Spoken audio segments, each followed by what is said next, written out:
Saya minta jumlahnya ada berapa? Antum jumlah ada berapa? 40.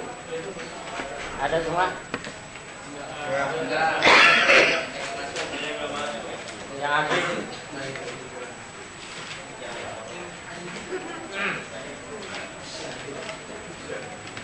sekarang dibagi 55 dapat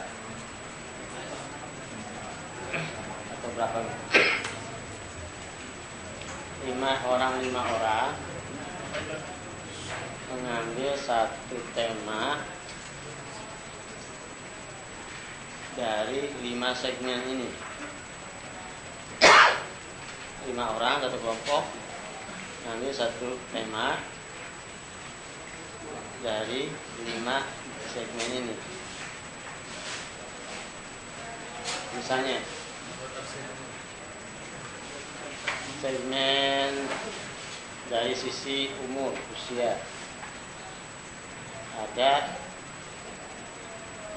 usia balita misalnya. Bagaimana dakwah di kalangan balita? Ada usia anak-anak. Bagaimana dakwah di kalangan anak-anak? Usia remaja, usia dewasa, usia lansia. Itu sudah berapa tuh? Pilih satu di antaranya.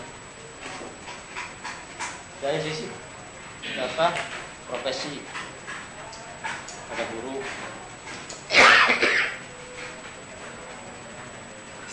ada PNS. Profesi itu macam-macam. Ada dokter. Nah, dan seterusnya ada guru. Ambil satu di antaranya sebagai bahan untuk dibahas. Makalah. Di setempat, di kota, di kampung, di pedalaman, di daerah terpencil. Seperti apa dakwah di kalangan itu? Dari sisi status sosial, dakwah di golong apa di kalangan segmen para tokoh-tokoh preman gimana?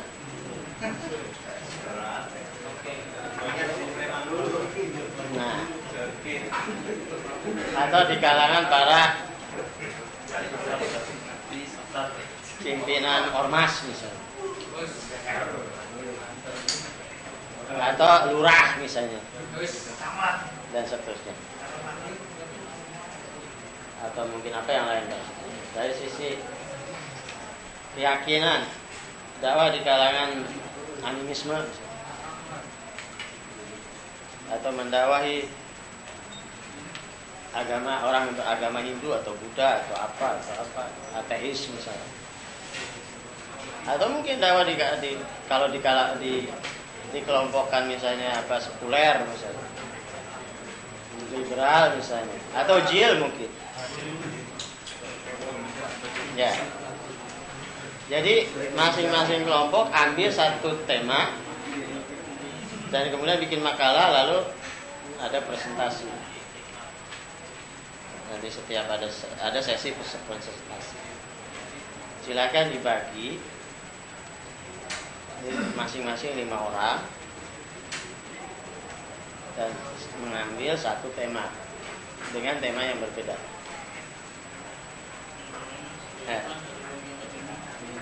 Silakan antum bagaimana caranya membaginya itu.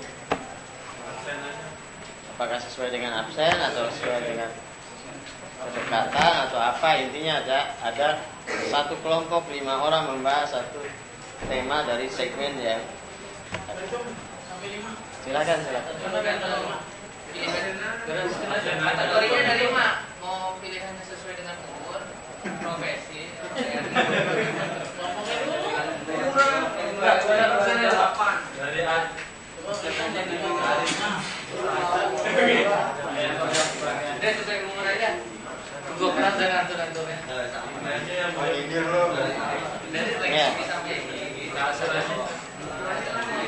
apakah sekarang atau nanti? Saya sampai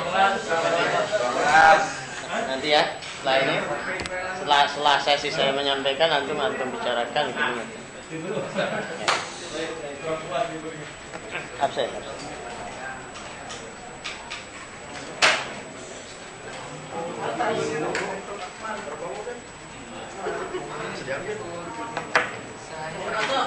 Berhitung tuh 1, 2, 3, 4, 5.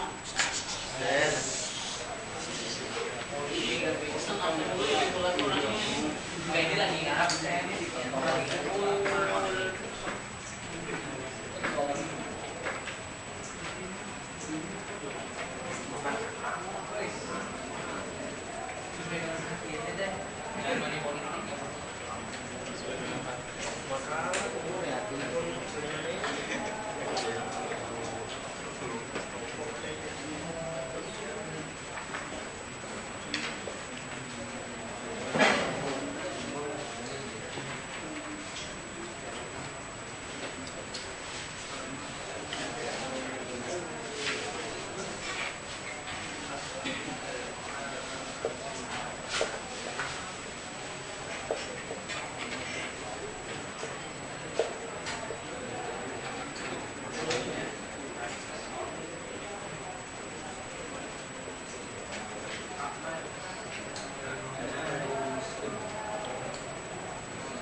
Di antara segmen madhu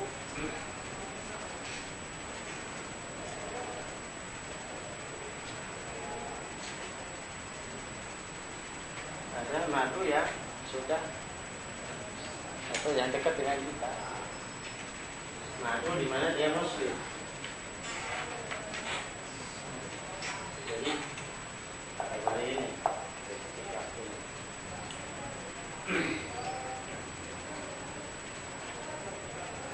Karena dakwah adalah hak semua orang, yang muslim, yang kafir, dan seterusnya.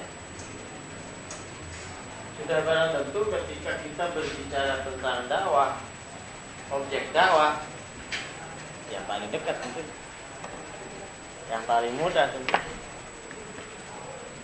Ketika kita menentukan skala prioritas, mana yang harus kita dulu? Ya, yang kita dulukan adalah yang dekat dengan kita. Apalagi keluarga.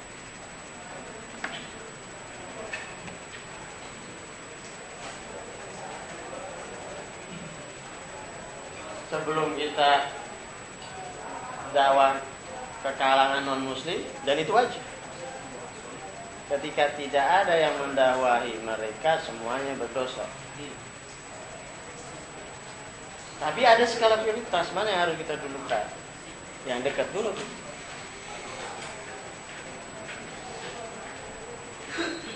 Oleh karenanya dalam Al-Quran yang paling atau surat yang sangat akrab dengan kita itu surat Wal asri innal insana lafi khusrin illal ladzina amanu wa amilus solihati wa tawasaw bil haqqi wa tawasaw bis sabr.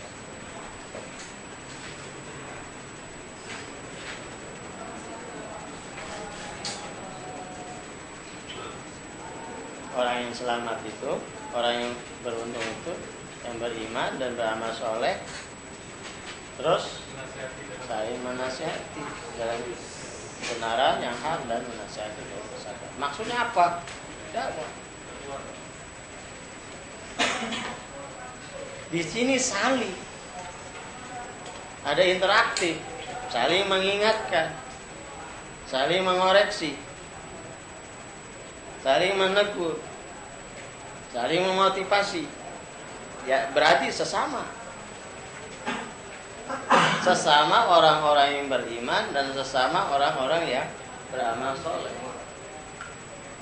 saling mengingatkan.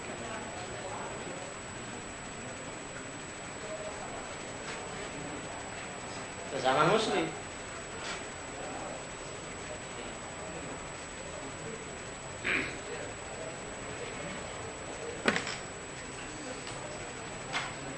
Karena kita sebagai muslim, walaupun secara pribadi kita sudah maksimal untuk menjalankan perintah-perintah Allah dan meninggalkan larangan-larangannya, pasti ada kekurangan. Maka perlu orang, perlu teman, perlu kawan, perlu yang mengingatkan. Disitulah peran di antara bagian dari dakwah adalah saling mengingatkan ketika salah dan saling memotivasi, memberi support ketika benar.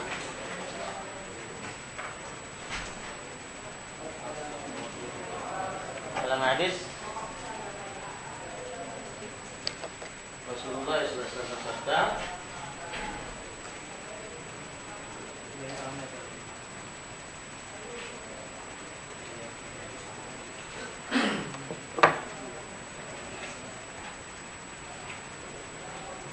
Iza aradallahu bi'abdi khairan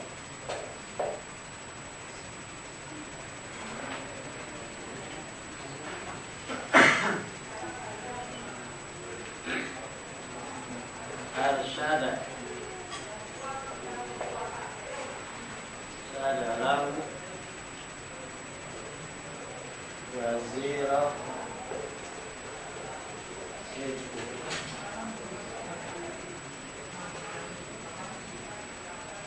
Mustaqama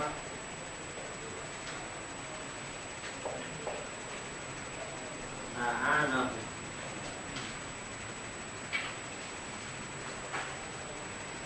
wa ini awaja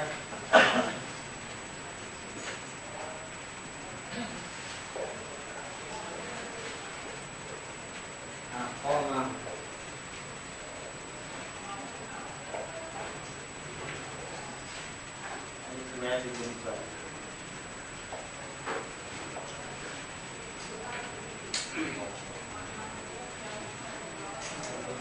Kata Rasulullah, "Idza aradallahu bi'abdin khairan,"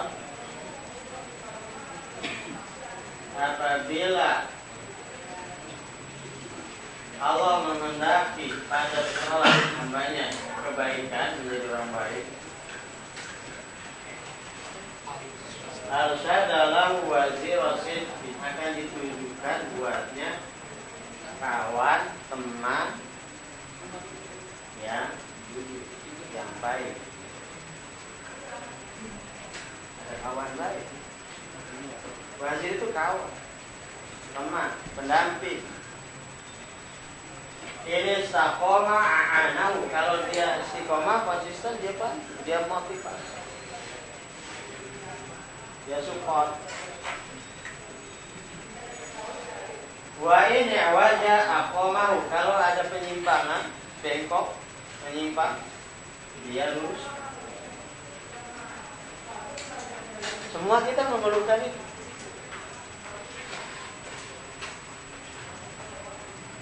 Ini yang dimaksud dakwah di kalangan muslim, orang Islam. Itu satu. Kalau kita berbicara tentang dakwah, bahasa yang lain apa? Bahasa dakwah yang umum. Nah,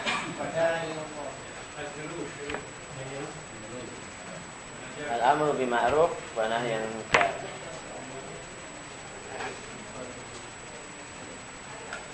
Amruna bil ma'ruf wa nahyi 'anil munkar.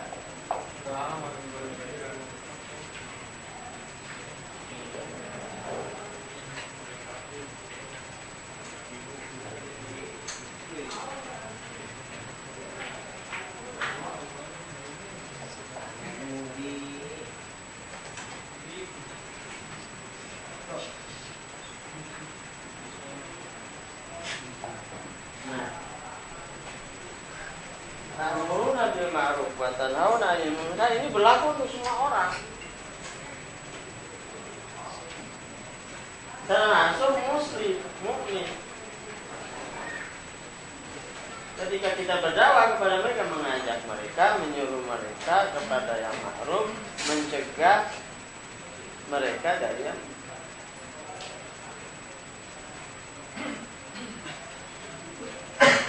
ya.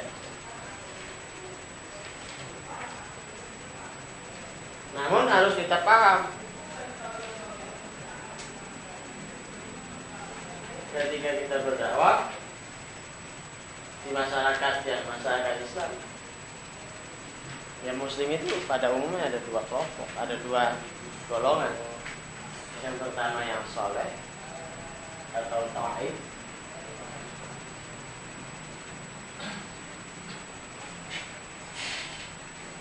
orang taat.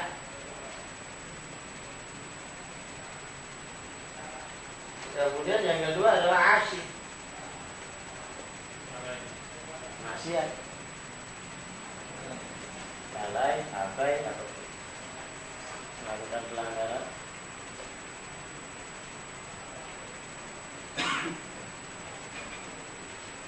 Apa orang soleh? Apa definisi soleh? Apa ukuran soleh? Apa kriteria soleh? Tidak melakukan maksiat? Atau apa? Menurut antum orang soleh itu orang yang seperti apa? Takwa apa?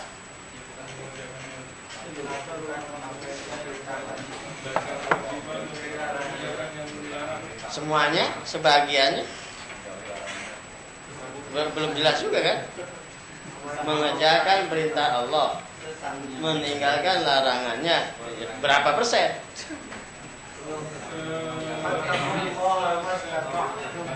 Ya masih normatif. Ya semampunya. Gimana mampunya? Ukurannya apa? Sampai titik dalam hati.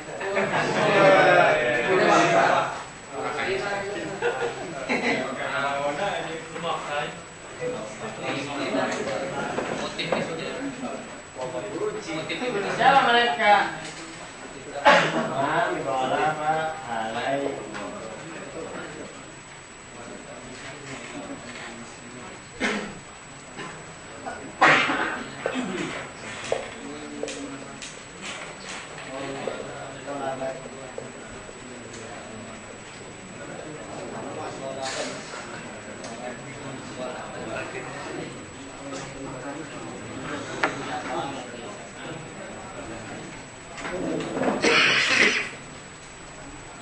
Man ghalabat alaihi at-ta'ah. Orang yang dominannya taat. lebih banyak ketaatannya daripada maksiat, itu kategori sholat. Ada yang nggak maksiat di antara kita? Ya. Selain Nabi pasti maksiat. Sahabat juga maksiat, orang soleh. Nabi Adam juga kan? Belum Nabi.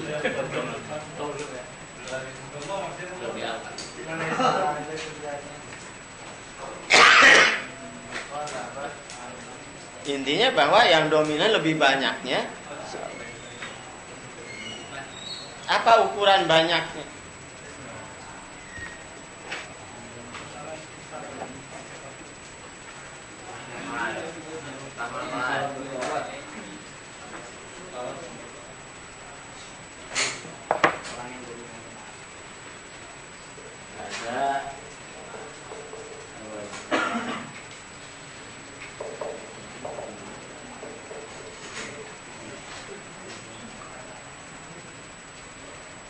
Menunaikan yang wajib-wajib, mudawamah,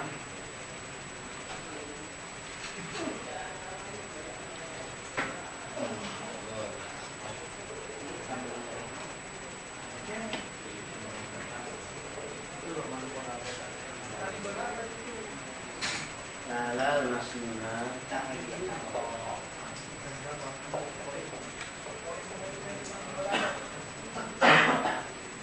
Yang pertama menunaikan kewajiban-kewajiban, berupaya untuk menunaikan kewajiban. Yang kedua al-mudawamah ala sunat, membiasakan diri yang sunat-sunat.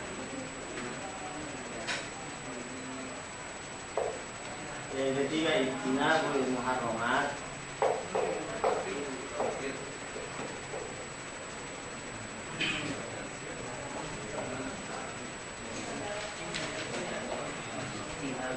dia meninggalkan yang dilarang, berupaya untuk meninggalkan yang dilarang,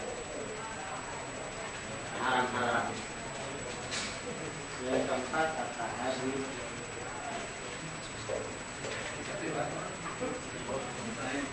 anil syubhat.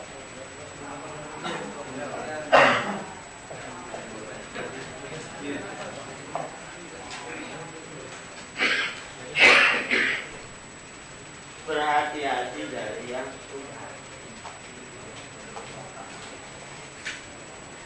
Ya. Ketika kita atau kita mengukur diri kita itu sudah soleh belum?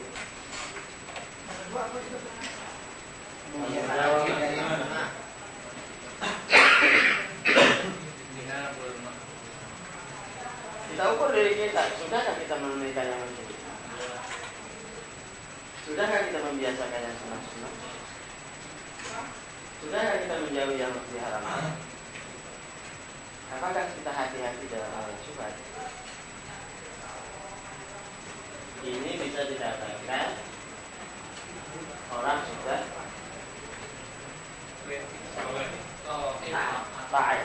taat.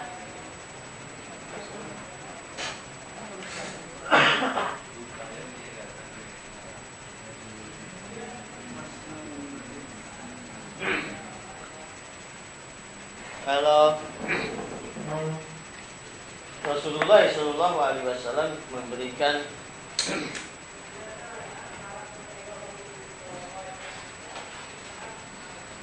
kriteria, di antaranya kalau laki-laki bisa dikatakan orang itu soleh kalau dia ke masjid, sholat berjamaah di masjid. Sulit untuk mengatakan kita kata orang soleh luar biasa nggak pernah ke masjid. Itu ada fenomena atau indikasi bahwa orang itu baik, apalagi sholat subuh. Itu inti dari masyarakat, pilihan. Lihat di masjid sholat subuh. Nah, lihat ada semacam penilaian seperti itu.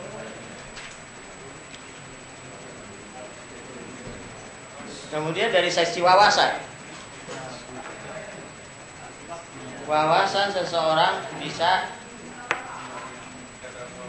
katakan soleh secara wawasan apa coba?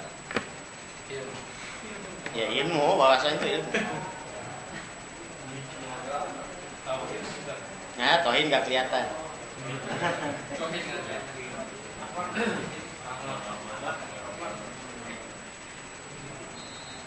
Akhlak perilaku bukan wawasan.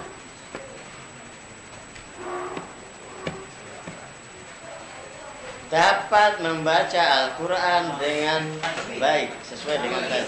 Mana mungkin kita lihat orang soleh luar biasa, bagus banget keislaman, nggak bisa baca Quran. Apa ukurannya? Paling tidak dia dapat membaca Al-Quran dengan baik. Kalau nggak bisa Quran, mana ukuran? Baru tahu. Secara wawasan itu batas minimal tentu.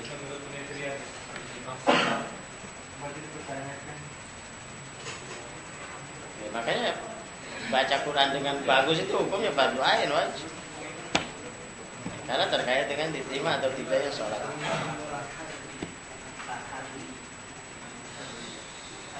Kalau perempuan apa? Dan menutup aurat paling mudah itu. Taat sama suami. Berarti kalau baik Enggak sulit kita katakan orang itu soleha luar biasa tapi enggak menutup aurat. tapi nggak semua yang menutup aurat soalnya Ya iya, tapi kalau nggak mungkin orang yang membuka auratnya soleha. tapi ada yang dia nggak berkerudung doang, bajunya agak cuman anaknya baik banget.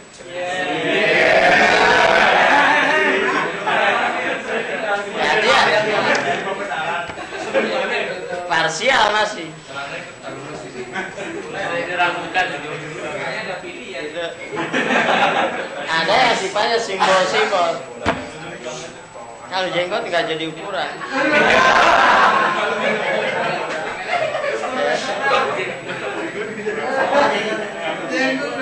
Nggak ukuran. Enggak, itu Yunan bang. Saya sudah. Berarti udah sudah. Saya nggak jenggot nggak sok. Jidatnya hitam. Itu juga nggak bisa direkayasa aja. Tidak.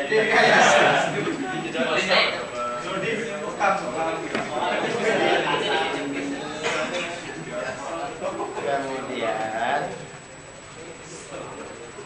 dari sisi perilaku pergaulan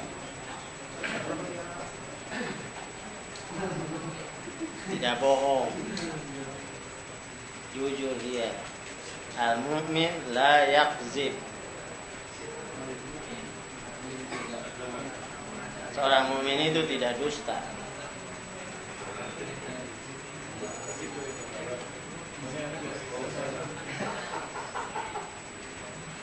Kalau dia bergaul, janji, bohong dan sebagainya udah nggak bisa. Ya.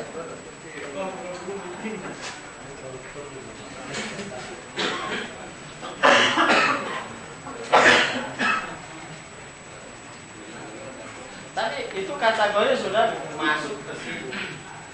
Baru kayak wajib, sunnah, meninggalkan haram, termasuk. Lalu pertanyaan buat apa kita dakwah di kalangan orang-orang yang sudah seperti ini? Cara orang soleh kan tadi tetap Apa fokus kita? mengingatnya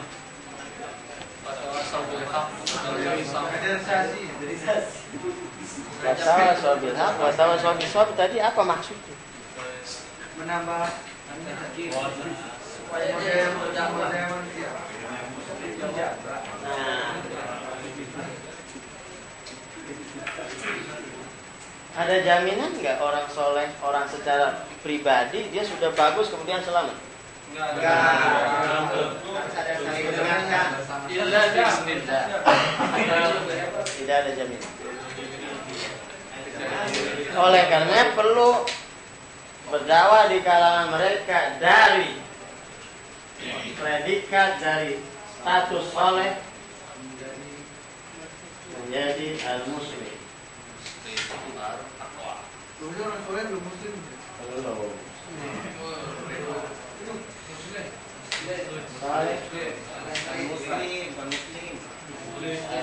Muslim. Secara pribadi dia baik, tapi juga punya kepedulian untuk memperbaiki, mengajak orang lain. Nah, ini penting dalam mengajak mereka untuk peduli, untuk juga berdakwah. Mengajak mereka untuk sadar atau akan tanggung jawab untuk berdakwah, itu dakwah namanya. Coba perhatikan dalam surat Al-An'am 164, 165.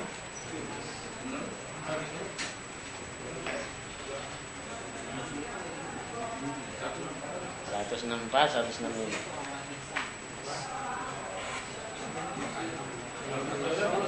Ada yang bawa mushaf, coba baca.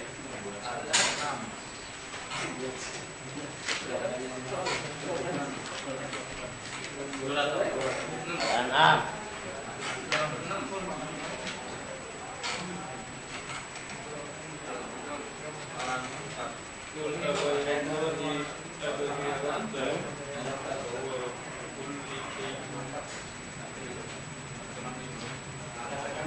Ada nggak?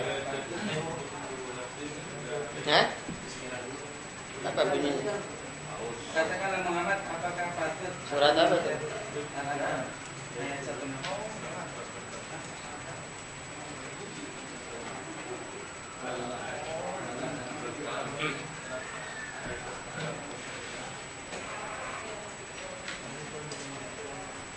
Satu 62 coba lihat. Semuanya sholat ibadah Hah?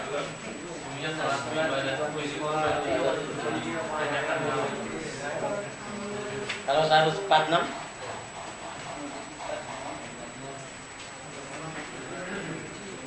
kepada orang-orang Yahudi dan mengharamkan semua hewan yang berkuku. Dan pada orang Yahudi kami haramkan semua yang berkuku.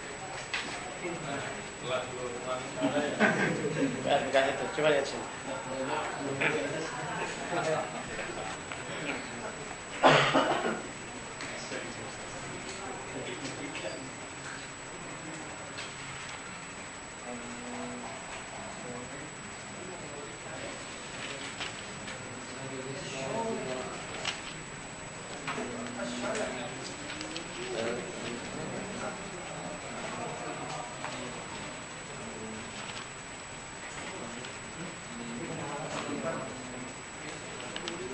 Arab bahasa.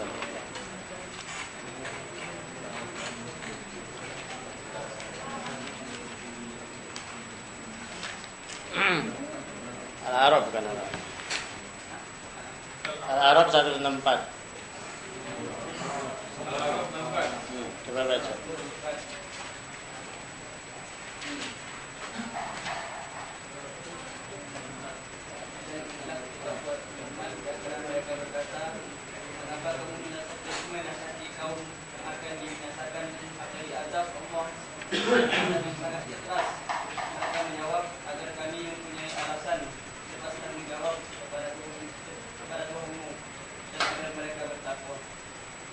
Nah, ayat ini Allah Subhanahu wa taala mengkategorikan atau mengelompokkan masyarakat itu ada 3 kelompok.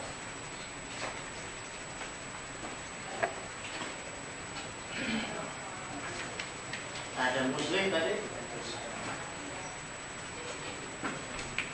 ada soleh, ada asli.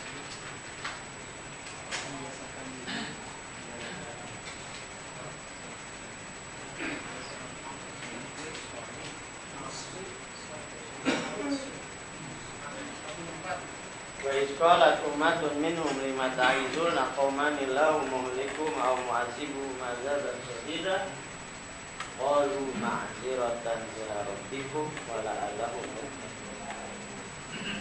Ada sebagian kelompok secara pribadi mereka orang-orang baik, orang-orang soleh,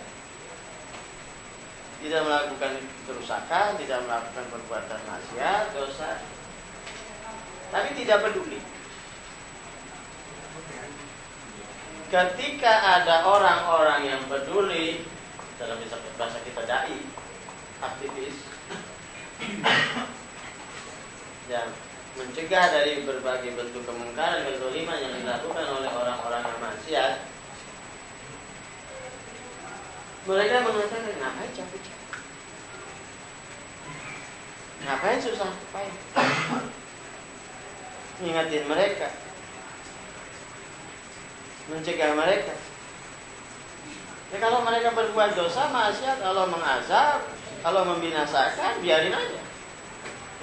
Ada orang yang berpandangan seperti itu. Secara pribadi dia soleh, tidak berbuat dosa, tidak berbuat maksiat, tapi tidak peduli. Apa jawaban mereka? Qalu ma'ziratan ila rabbikum. Mereka jawab, ini adalah tanggung jawab kita, kewajiban. Nanti kita bisa mempertanggungjawabkannya di hadapan Allah Subhanahu wa Ta'ala. Kalau kita tidak lakukan, maka kita berdosa karena tidak melakukan kewajiban. Itu yang pertama. Maksudnya apa? Ketika kita berdakwah, pertama kali adalah bahwa kita melakukan kewajiban. Dakwah itu wajib. Sebelum kita berpikir ada hasilnya atau tidak, berdampak positif atau tidak, ada perubahan atau tidak. Karena pertama bahwa dakwah itu wajib. Bisa berhasil, bisa tidak. Tapi ketika kita sudah menunaikan kewajiban, kita gugur kewajiban. Tapi kalau diam aja, dosa. Tidak akan pernah gugur kewajiban itu. Akan dimintai pertanggungjawaban di hadapan Allah. Yang kedua, wala'allahum yattaqun. Masih ada harapan. Mudah-mudahan mereka bertakwa. Mudah-mudahan ada perubahan.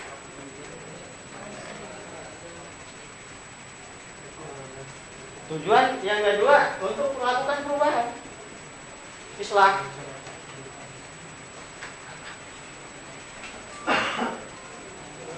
Yang belum tentu berhasil. Tapi ketika kita sudah melakukan kewajiban, maka gugur dari kewajiban, bebas dari pertanggungjawaban di hadapan Allah Subhanahu wa Ta'ala, tidak berdosa walaupun tidak berhasil. Dan ketika kita melakukan tugas ini, masih ada harapan. Harapan itu masih ada untuk sebuah perubahan. Bagaimana kalau diam aja, tidak berbuat? Yang pertama dosa, mustahil ada perubahan. Ya, orang nggak berbuat, tidak akan didapatkan dua-duanya. Kalau kita berdakwah, paling tidak mendapatkan satu, yaitu gugur dari kewajiban. Qalu ma'dziratan ila rabbikum wa la'allahum yattaqun.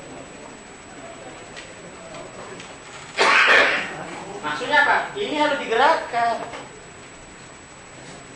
harus diajak untuk berdakwah, karena punya potensi. Ya, punya potensi untuk merubah, untuk memperbaiki orang. Maka dalam bahasa dakwah ada istilah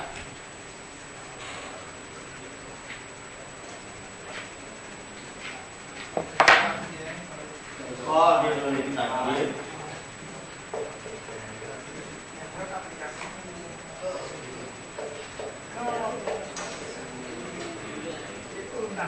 Nah,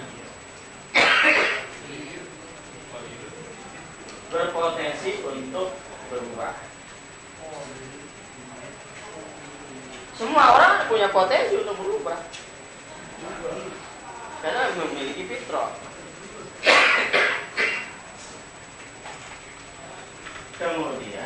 berubah.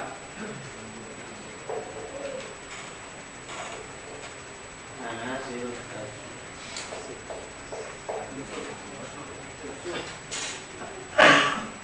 bukan hanya sekedar qabilun litakin berpotensi untuk berubah. Di sini sudah menjadi potensi perubahan, berpotensi untuk merubah, punya potensi dia.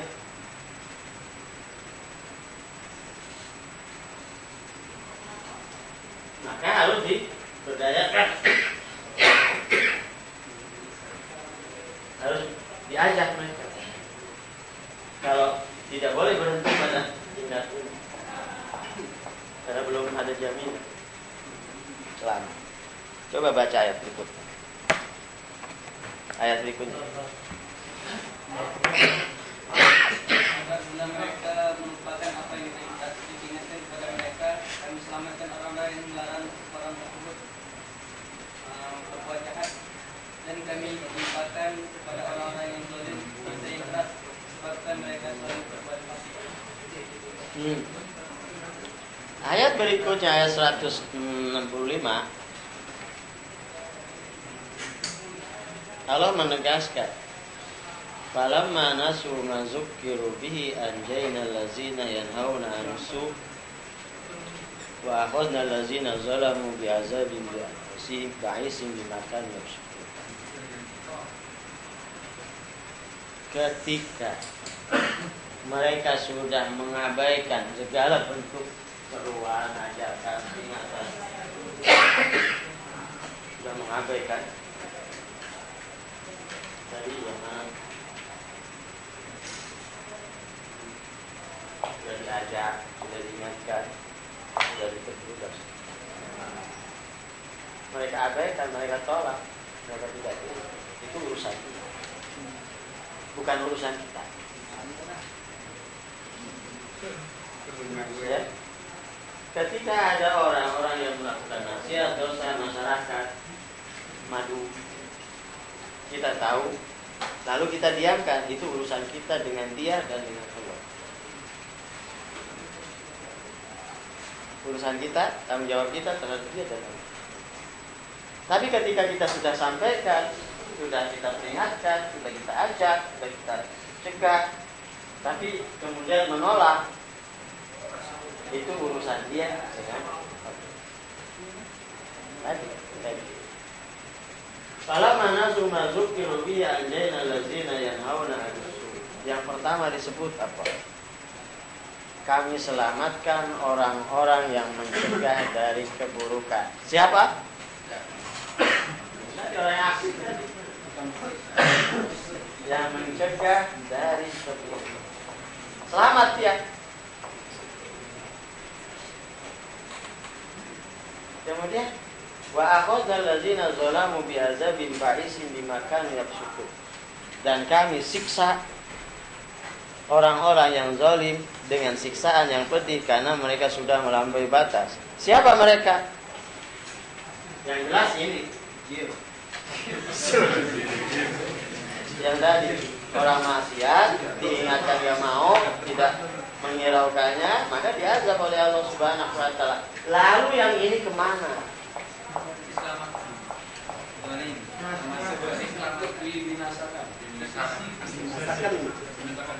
Kemana dia? Dikelompokkan ini enggak mencegah, tidak melakukan pencegahan.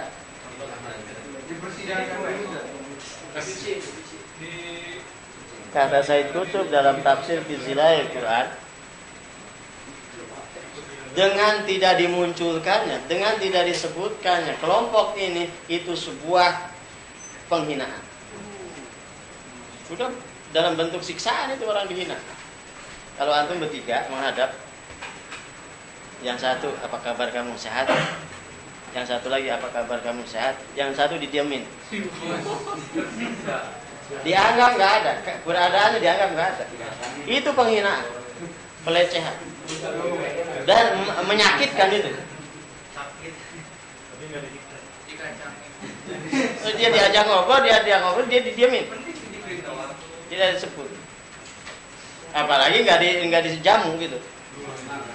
dia dijamu, sehingga dia diapain? Itu neraka. Itu sudah bentuk azab itu. Sudah bentuk azab. Kemudian sekarang kalau kita dekat-dekatkan, lebih dekat kemana? Lebih dekat ke atas atau ke bawah? Atas, bawah. Sama. Lebih dekat kepada orang-orang yang zalim.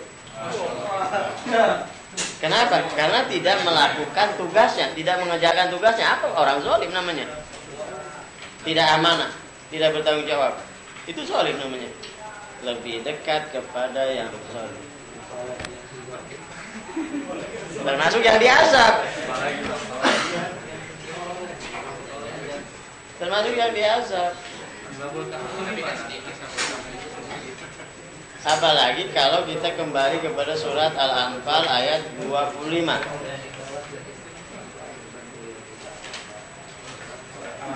Ayat Al-Anfal ayat 25. Wattaqu fitnatan la tusibanna allazina zalamu minkum khassah. Wa'lamu annallaha syadidul iqab. Hati-hati kamu.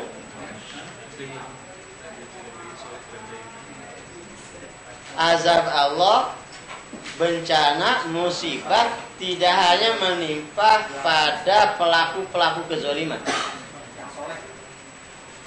Azab Allah, bencana, musibah berlaku untuk semua, termasuk orang-orang yang soleh ketika dia. Wattaqu fitnatan la tusibanna allazina zalamu minkum khassah. Wa'lamu annallaha syadidul iqab. Ashabul Kahfi termasuk mana? Apa? Yang dia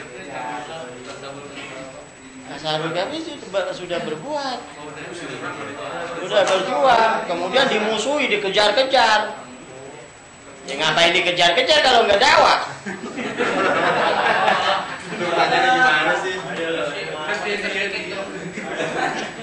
Urusannya apa? Ada orang lewat lah kalau dikejar-kejar gitu. Lagi utang. Nanti ada masalah. Ya.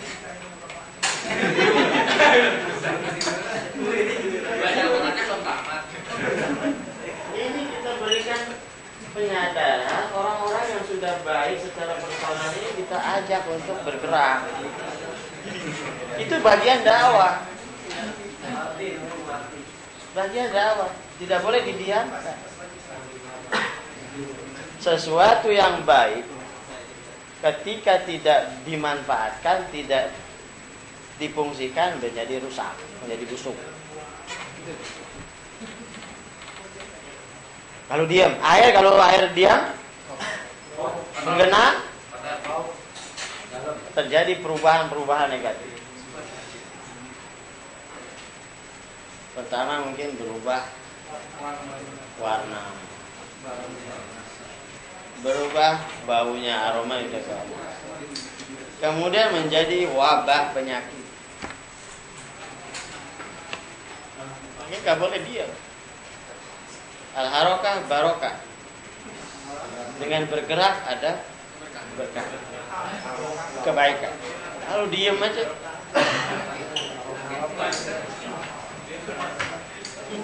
beku, diam aja. Makanya coba silakan.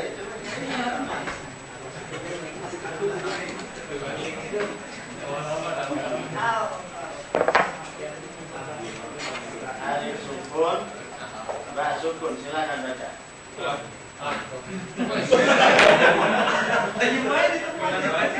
Bisa baca. Bisa baca. tertutup. Bisa nggak dibaca? Keberadaannya sudah menyusahkan orang. Karena semua diam. Makanya dalam ilmu nahwu la yajuzu iltiqa'u sakinain. Tidak boleh ada dua huruf yang sama-sama sukun bertemu. Nanti nggak boleh sama-sama sukun walaupun dia baik, jadi menyusahkan. Dibacanya susah, bingung. Maka ketika ada yang sukun, segera didahulukan, diantar dengan yang berharokat. Ada bang sukun, harus ada di depannya alif. Bisa dibaca kan? Nggak diam. Nggak diam. Karena ada unsur bergerak. Tapi jangan dibalik. Sukun. Silakan baca.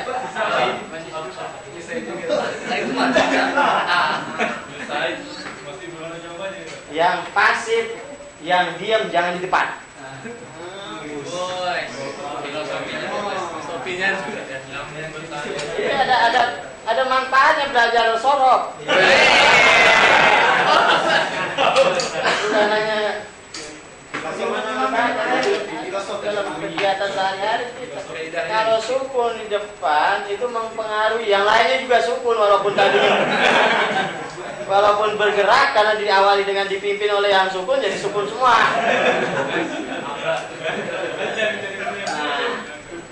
Maka fungsi dai ini menggerakkan yang sukun-sukun ini. Membunyikannya. Bagaimana bisa bergerak?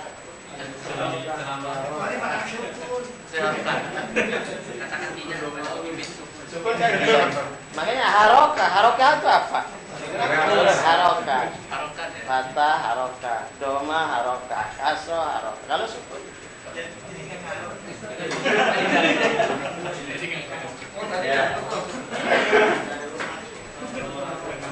anjayna allazina yanhauna 'anil su' wa akhadna allazina zalamu bi'adzabin ba'isin bima kanu yafsukun.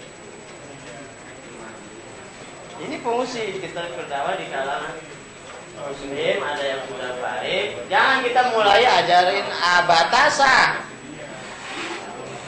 skala prioritas. Ketika kita berdakwah kepada orang-orang seperti ini, harus kita menggerakkan, mengajaknya untuk bergerak dalam konteks sama zaman. Semakin banyak orang soleh, semakin baik lingkungan masyarakat. Semakin banyak. Bagaimana memperbanyak orang soleh? Ya dengan bergerak, menularkan kesolehan kepada orang lain. Itu namanya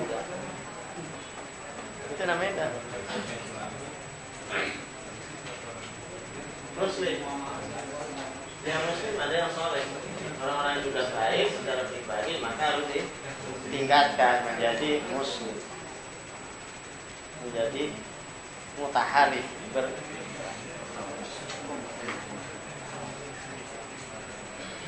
Nah, kalau yang asik, kita berupaya untuk meningkatkan ke sana, untuk menjadi soleh.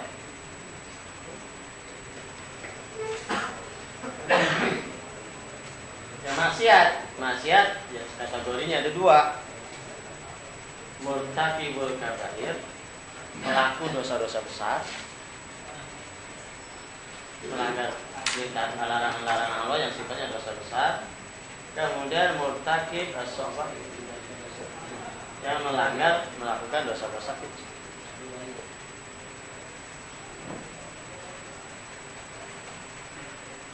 Disebut asik, ini disebut pasif.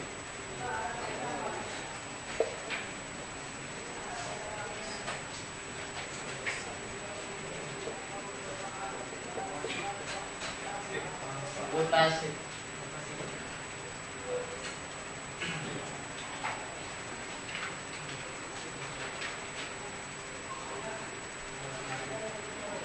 Kalau ini disebut apa? Bisa dolim. Dolim tingkatnya macam-macam. Dolim menghina. Dolim dirinya. Nah, kita berdakwah di kalangan mereka. Kewajiban kita untuk berdakwah di tengah-tengah mereka, untuk memperbaiki mereka. Orang yang melakukan maksiat, dosa besar, berzina, membunuh, merampok, itu harus kita dakwahi. Kalau kita ajak, bukan kemudian langsung kita vonis neraka. Nggak layak untuk didakwahi. Tidak. Makanya bagaimana menyadarkan mereka untuk memperbaiki diri, taubat, taat kepada Allah. Kisah tentang orang yang membunuh 99. Dia ingin ada perbaikan, ingin berubah. Datang kepada orang yang selalu ibadah tapi bodoh. Ibadahnya banyak tapi bodoh, nggak ada ilmu. Tanya, saya masih ada kesempatan nggak untuk taubat, memperbaiki diri? Kenapa Bang? Saya sudah membunuh 99 orang. Apa kata dia? Sudah terlalu besar dosa kamu, nggak akan diampuni oleh Allah, langsung lengkap. Tapi dia masih ada keinginan.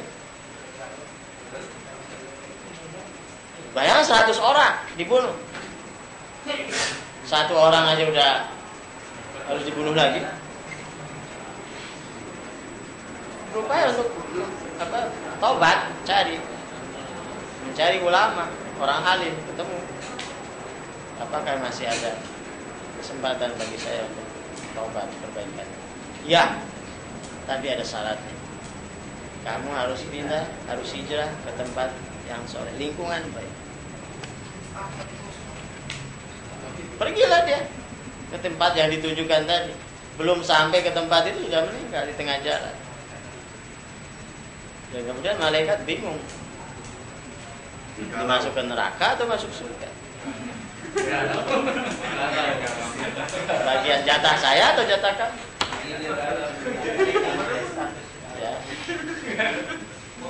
Ya, kamu ngadu pada Allah, coba kalian ukur lebih dekat kemana? Itu bahasa ilustrasi aja sebetulnya. Kemudian diukur, ternyata lebih dekat ke tempat yang dituju hanya 1 jengkal saja. Maka dia diampuni dosanya dan masuk surga. Maksudnya apa? Maksudnya apa? Masih ada harapan. Harapan itu masih ada. Terus apa lagi? Hah? Ketika kita berdakwah kepada, ini ada objek dakwah kita. Orang yang melakukan prostitusi, pencurian, perampokan, pembunuhan dan sebagainya. Itu objek dakwah. Dan satu, untuk sebuah perubahan perlu lingkungan. Perlu lingkungan, kita menyiapkan lingkungan, memfasilitasi. Itu tugas dai. Ketika mendakwai mereka perlu memfasilitasi untuk hijrah. Maka faktor lingkungan sangat besar pengaruh. Kalau kita berada di lingkungan orang-orang baik, insya Allah menjadi baik. Tapi ketika kita berada di lingkungan orang-orang jahat, lama-kelamaan juga menjadi penjahat. Makanya Rasulullah SAW tidak membiarkan para sahabatnya tanpa ada, dalam bahasa kita ada konsolidasi atau apa.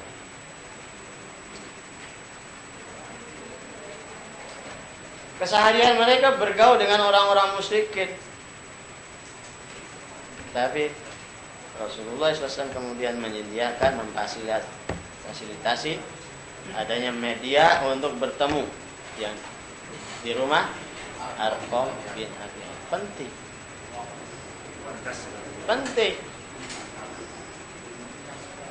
Kalau kita berdakwah kemudian kita tinggalkan, nggak ada lingkungan yang kondusif, susah. Harus disiapkan ada lingkungan kondusif. Makanya kita ketika berdakwah ya harus intensif. Tidak boleh terputus. Bagaimana kita bisa melakukan perubahan, perbaikan, apalagi evaluasi? Kalau ketemunya setahun sekali atau gantian orangnya, tidak bisa. Maka dakwah harus intensif dan untuk merubah. Maka kalau kata kunci dakwah itu perubahan. Dakwah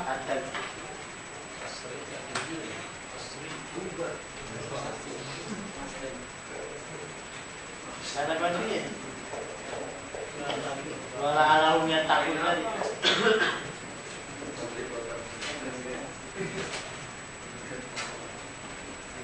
Agar terjadi perubahan.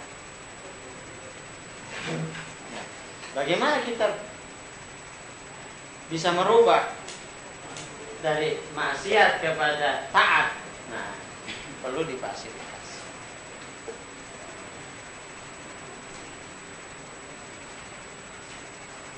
Bukan berarti orang-orang soleh itu nggak dosa, nggak maksiat. Tapi ketika maksiat sadar, takut, tobat. Seperti dalam surat Ali Imran ayat 135. Wallazina iza fa'alu fahishatan aw zalamu anfusahum zakarullah fastaghfiru li dzunubihim wa ma yaghfiru dzunuba illa Allah wa lam yusirru ala ma fa'alu wa hum ya'lamun.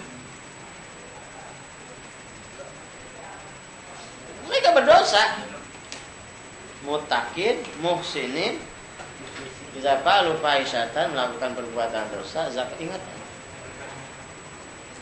takut. Wastaghfaru, istighfar, minta ampun pada Allah, ampun pada. Kemudian walam yusiru alam mafaru, tidak melanjutkannya, tidak membiasakan, tidak membudayakan. Makanya dosa kecil kalau terus-menerus dibiasakan menjadi dosa besar. Makanya walam yusiru. Imam Syafi'i mengatakan, jangan kamu menganggap dosa itu kecil karena dosanya, tapi dengan siapa kamu berdosa? Yang maha besar, Allah.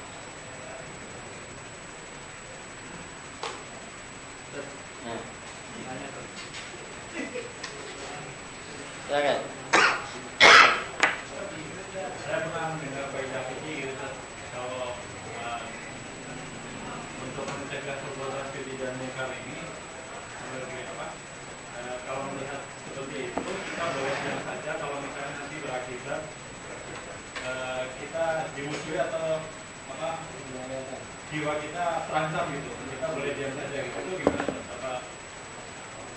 Iya, bukan berarti diam. Bukan berarti diam. Dia tidak bisa merubah dengan tangannya, tidak bisa merubah dengan lisannya. Tapi tidak boleh diam aja. Merasa nyaman, merasa tenang, tidak ada tanggung jawab. Paling tidak dia tidak suka, dia benci, nggak nyaman. Ada di sini ada keinginan untuk merubah. Dan pada satu saat ada kesempatan dia akan rubah. Enggak diam dia. Kalau diam dalam hati nyaman, biasa-biasa aja. Itu yang dikutuk. Dilaknat. Ya, tidak boleh nyaman, tidak boleh merasa biasa-biasa saja. Itu ada keinginan untuk merubah berarti.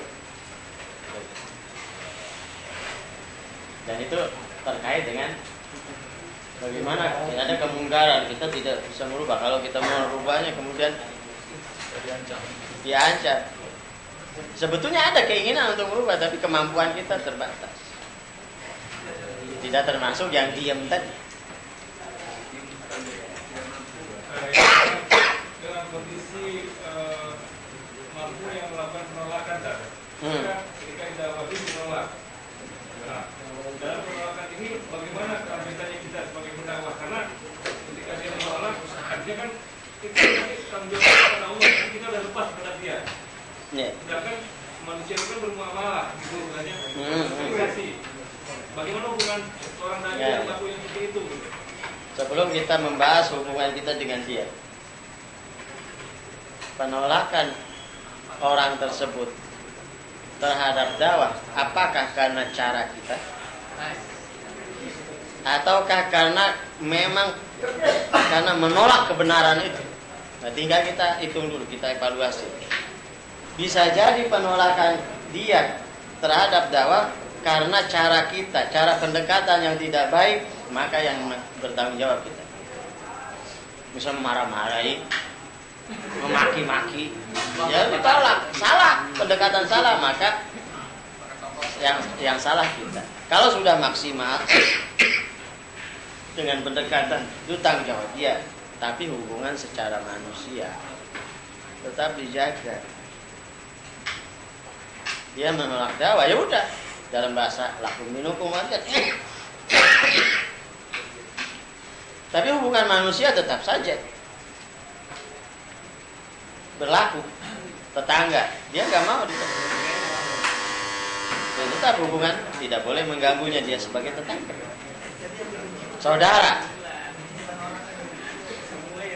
perlu di silaturahim. Silaturahim barangkali dengan cara itu akan berubah. Ya, sudah bel.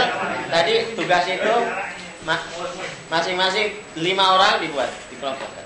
Sebelumnya jangan pulang dulu ya. Silakan. Tugasnya baru. Ya, silakan.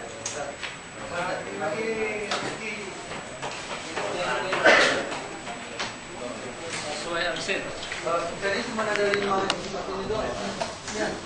Ini kategori. Nanti dibilang